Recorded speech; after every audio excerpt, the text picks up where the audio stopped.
Welcome back to my OD&D campaign. If you enjoy my content and find value in it and would like to send a small donation over to show your appreciation and help support this channel so it can continue to grow and expand, then please visit paypal.me/TomDnD to make a small donation. In this episode, I'd like to thank Ned Leeds and Eric Lewandowski for their kind donations. I can't even begin to say how much these donations help in keeping this channel alive. Your support is so appreciated. That said, let's get into the adventure.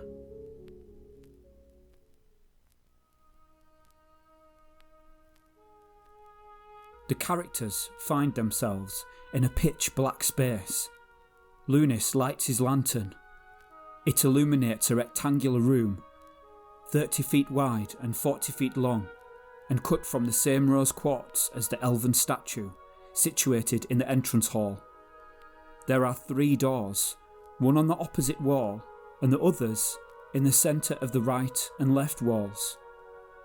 The floor is in bad shape. It has partially collapsed, leaving several gaping holes which must be traversed to reach any of the 3 doors. The buzzing of insects can be heard from somewhere within the room. There is a large barrel in the southwestern corner, within easy reach of the party. Solaris inspects the barrel. Its outer surface is stained purple. Its surface appears scratched, its lid is missing, and the barrel is empty. Solaris leans forward and gently inhales the purple residue. It smells like lilac. At first, Solaris thinks that the scratches may have been caused by someone or something attempting to scrape away the purple residue, but on further inspection, this does not appear to be the case. The scratches appear unrelated, as in some cases they are underneath the residue, which suggests they were done prior to the purple staining. After examining them for a few more moments, Solaris realises they are not just scratches. They are words. Something written in Elvish has been scratched into the barrel. Sylvana and Alcar, Solaris reads aloud. Choose beauty for glory. Cade lights a torch, afraid he may need it to fend off insects, as the buzzing is making him feel uneasy. Lunis senses something evil about the room. He feels very uneasy. Solaris tips the barrel onto its side and peers underneath, but she finds nothing of interest. But the disturbance has raised the purple residue into the air. Suddenly, she feels a little dizzy.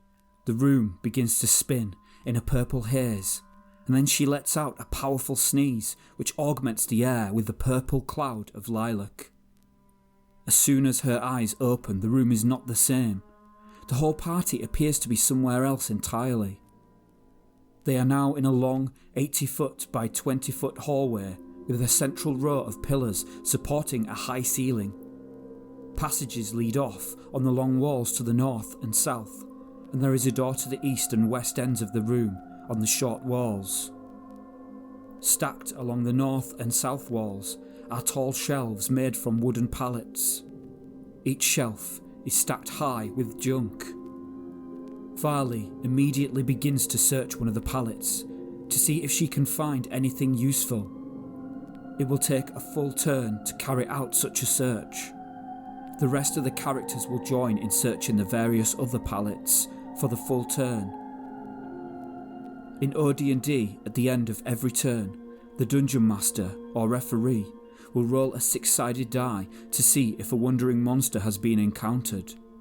A roll of 6 indicates a wandering monster has appeared. I will make this check now. Luckily, no wandering monsters appear. The pallets are stacked with all kinds of miscellaneous items: decanters, measuring spoons, spatulas, files, tubes, pipettes, dusty old books. Yzelda uncovers a crystal ball, which looks fairly valuable, so she places it in her backpack for safekeeping. Lunis is going to attempt to climb up one of the shelves to reach the higher pallets.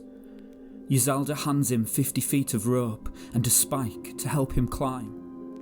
Lunis knots the rope at intervals, ties the end of the rope to the spike as a makeshift grappling hook and tosses it up, hooking it onto one of the pallets. The ascent is straightforward, and the other characters follow Lunis up to search the upper pallets. A further half a turn of game time passes for all of this, plus an additional turn to search through the junk. I will roll one wandering monster check for before the start of the search now, and one after the search has been completed.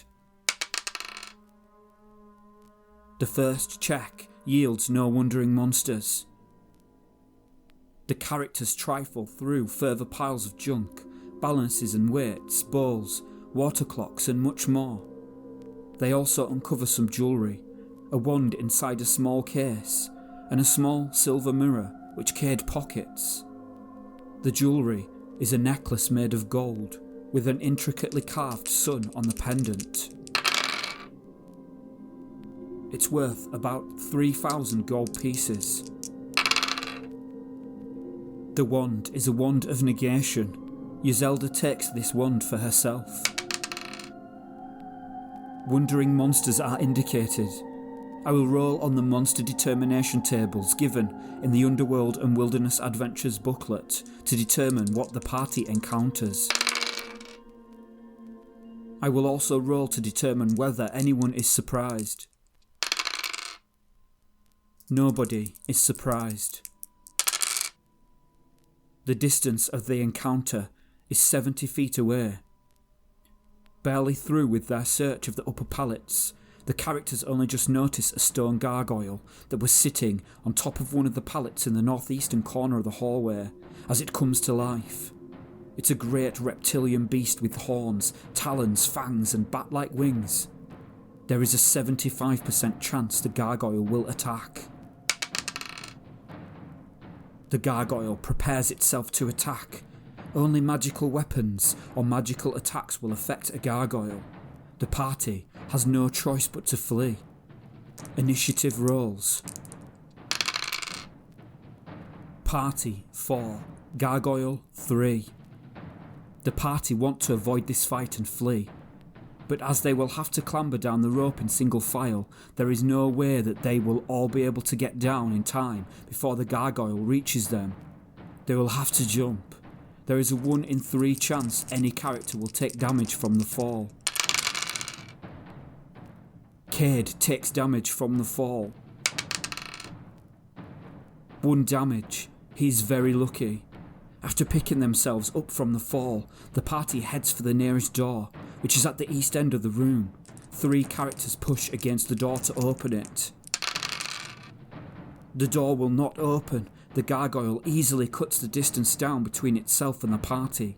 It enters melee with Cade. The first blow is struck by the attacker, which is the gargoyle. As a 4-hit dice creature, it only needs a 9 to hit, and as it is attacking from the rear, this is reduced to 8. It rolls a 2 and misses. As he was attacked from the rear, Cade does not get to strike a return blow. Initiative for round 2. Party 1, Gargoyle 5. The gargoyle is in melee with Cade, so will not move this round. Lunis, Varley and Solaris once again attempt to force the door. This time they succeed. In the second round of melee, Cade will automatically receive second blow position because he was attacked from the rear. The gargoyle swipes at Cade with its talons. 19 is a definite hit, rolling damage. Cade lets out a blood-curdling scream and falls to the floor. Dead. Initiative for round 3. Party 6, Gargoyle 1. The surviving characters rush through the door, and as they cross the threshold, the door beyond them seems to vanish into thin air.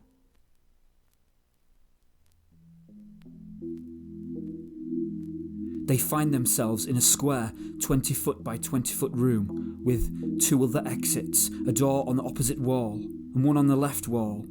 In the centre of the room is a twinkling fountain, and every corner of the room is cluttered with plants and flowers growing from large stone pots. Their wonderful smell is prominent here, almost calming. With the door not being where it should be, it appears the gargoyle is not able to follow, but the characters also cannot reach the body of Cade. The characters take a turn to rest, and they mourn the loss of their friend. A wandering monster encounter is indicated. Approaching from the west, the characters hear sounds coming from beyond the western door. It sounds like something coming towards the room, and whoever is making the sound is aware of intruders. Nobody is surprised. The sound appears about 60 feet away and is coming closer. Yzelda and Varley immediately recognise the sounds as goblin speech. It sounds like there are about 4 distinct voices. Initiative rolls. Party 4, Goblins 5. The goblins win the initiative and may move first. Other than in pursuit situations, the more intelligent monsters will act randomly according to the results of the score rolled on 2 6-sided dice. 2 to 5, negative reaction. 6 to 8, uncertain reaction. 9 to 12, positive reaction. Their reaction is negative. They will act aggressively and attempt to fight the characters. 2 goblins burst through the door, with 2 immediately behind. The front 2 engage Lunis in melee immediately.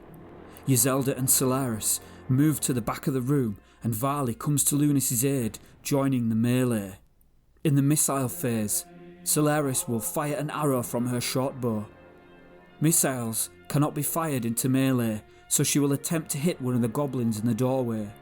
She has a +1 to missile fire for high dexterity, and will receive a further +1 for short range. However, the door provides a certain amount of cover. The OD&D books are silent about the effects of cover in combat. Only Chainmail holds any clues, stating in the individual fires with missiles table that cover subtracts from dice rolls, but no specific values of deduction are given. I think a -1 penalty is appropriate here. Taking all this into account, as well as the goblin's armour class, Solaris will need a 12 to hit. She scored a 19. I will roll the goblin's hit die to see how many hits it can take. The goblin has only a single hit point. The arrow hits it straight between the eyes, killing it instantly. 3 goblins remain. Now it's time to resolve the melee. 2 goblins are attacking Lunis. His armour class is 8. The goblins need 11 to hit. 2 hits, rolling the 2d6 damage against Lunis' 6 hit points. This could be bad. Lunis takes 3 damage. He's still alive, so he will deal a return blow. He swings his Morning Star, but he misses. Varley is attacking one of the 2 goblins. She chops with her battle axe. She hits. This goblin has 2 hit points. The wounding from the axe is just enough to kill it. 2 goblins remain. A morale check needs to be carried out at this stage, as more than 33.33% of a side has been killed. I will roll 2d6 and compare the result to the goblin's morale rating. If the roll is lower than the morale rating, then the goblins will retreat. I rolled a 7 and the goblin's morale rating is 5. They will stay and fight. Stay tuned to find out what happens next.